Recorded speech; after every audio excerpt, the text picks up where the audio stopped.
Hi hello అందరికీ నమస్తే. Welcome back to our channel. నేను ఉషా శ్రీహరి. అందరూ ఎలా ఉన్నారండి? అందరూ చాలా హెల్తీగా హ్యాపీగా ఉండాలని మనస్ఫూర్తిగా కోరుకుంటున్నాను.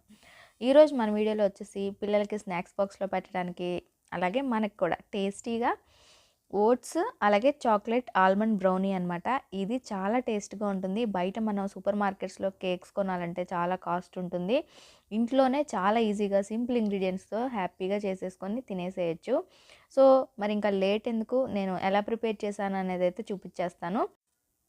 మనం కేక్ బ్యాటర్ని ప్రిపేర్ చేసుకునే ముందే కుక్కర్ కానీ ఏదైనా ఒక అల్యూమినియం గిన్నె ఏదైనా పెద్దది మందంగా ఉన్నది పెట్టేసుకోవచ్చు. నేనైతే ఇక్కడ కుక్కర్ పెట్టుకున్నాను. కుక్కర్ పెట్టేసి మూతకి విజిల్ గ్యాస్ కట్ తీసేసి పెట్టానమాట.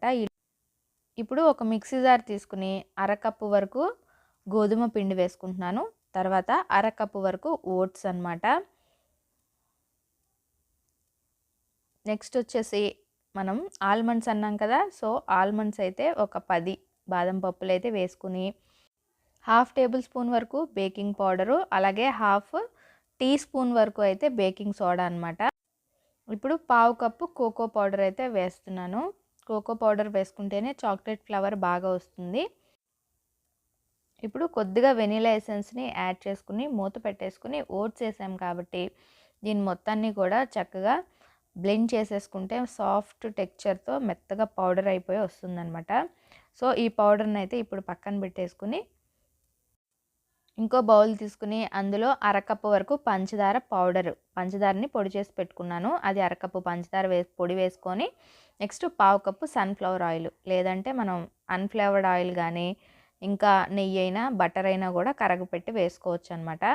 సో అరకప్పు పంచదార పొడి, పావు కప్పు వరకు నూనెని అయితే వేసుకుని చక్కగా ఈ విధంగా క్రీమీ టెక్స్చర్ వచ్చే వరకు ఒక 3 నుంచి 5 మినిట్స్ వరకు ఇట్లా తిప్పుతూనే ఉంటే మంచిగా కలర్ అనేది చేంజ్ అయ్యి సాఫ్ట్గా అవుతుందన్నమాట. అప్పటి వరకు మనం దీన్ని బ్లెండ్ చేయాలి. తర్వాత 1/3 కప్ వరకు పాలు, పావు కప్పు పెరుగు వేసేసుకొని చక్కగా ఇలా చేసేసుకుంటే మొత్తం పంచదార పౌడరు, పాలు, పెరుగు మిక్స్ అయ్యి మంచి మిక్చర్ అయితే రెడీ అవుతుంది. ఇప్పుడు దీంట్లో మనం ముందు మిక్సీ చేసి పెట్టుకున్నాం కదా, ఓట్స్ అలాగే గోధుమ పిండి ఇంకా వెనిలా ఎసెన్స్ అవన్నీ వేసిన పౌడర్ అయితే ఇందులో వేసేసుకొని మంచిగా బ్యాటర్ని అయితే కలిపేసుకోవాలన్నమాట. ఈ బ్యాటర్ వచ్చేసి కొంచెము థిక్గానే ఉంటుంది, జారుగా రిబ్బన్ కన్సిస్టెన్సీలో అయితే ఉండదనమాట. ఎందుకంటే ఓట్స్ అలాగే ఆల్మండ్స్ వేసాం కాబట్టి కొంచెం థిక్గానే ఉంటుంది. బ్రౌనీకి బ్యాటర్ అనేది థిక్గానే ఉండాలన్నమాట. ఇప్పుడు కేక్ మోల్డ్ అయితే తీసుకోవాలి. బ్రౌనీకి స్క్వేర్ షేప్లో ఉన్నదైతే బాగుంటుంది, నా దగ్గర అయితే లేదనమాట. సో నేను ఇలాగ రౌండ్గా ఉన్న గిన్నె తీసుకుని బటర్ పేపర్ తీసుకుని నెయ్యి అయితే రాసి పెట్టుకున్నాను. అలాగే బ్రౌనీలో కంపల్సరీ చాక్లెట్ చిప్స్ వేసుకోవాలి, అప్పుడే మనకి టేస్ట్ అనేది బాగుంటుంది. సో అందుకని డార్క్ చాక్లెట్ని అయితే కట్ చేసి పెట్టుకున్నాను. నెక్స్ట్ ఇక్కడ వచ్చేసి వాల్నట్స్ అనమాట. ఈ వాల్నట్స్ బ్రౌనీకి మంచి టేస్ట్ని ఇస్తాయి. బ్యాటర్లో అయితే కొంచెం వేసుకున్నాను.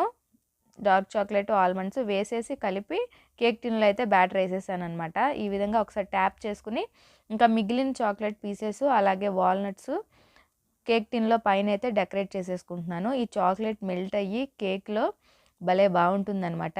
సో అన్నీ పెట్టేసుకుని ఆల్రెడీ ప్రీ హీట్ అయింది కదా కుక్కరు, బ్యాటర్ కలిపేలోపు అదైతే వేడైపోయింది.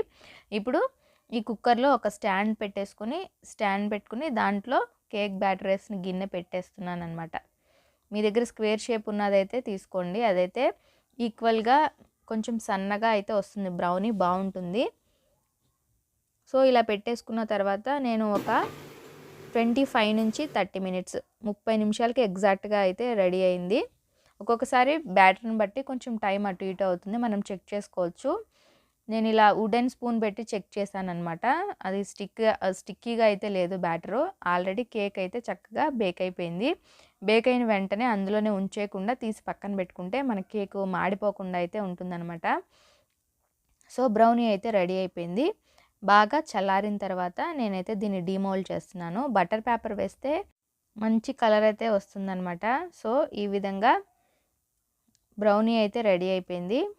చక్కగా పీసెస్గా కట్ చేసుకుని పిల్లలకి స్నాక్స్ బాక్స్లో ఇవ్వడానికి బాగుంటుంది, అలాగే మనకి ఈవినింగ్ స్నాక్గా తినడానికి అయితే చాలా బాగుంటుంది. Very healthy and tasty recipe అనమాట. మీకు కనుక నచ్చితే తప్పకుండా లైక్ చేయండి. మరిన్ని ఇంట్రెస్టింగ్ వీడియోస్ కోసం మన ఛానల్ని సబ్స్క్రైబ్ చేసి పక్కనే ఉన్న బెల్ ఐకాన్ని కూడా అయితే ప్రెస్ చేయండి. నచ్చితే తప్పకుండా ప్లీజ్ ఒక లైక్ కంపల్సరీ చేయండి. Thank you so much. Thank you. Thank you so much.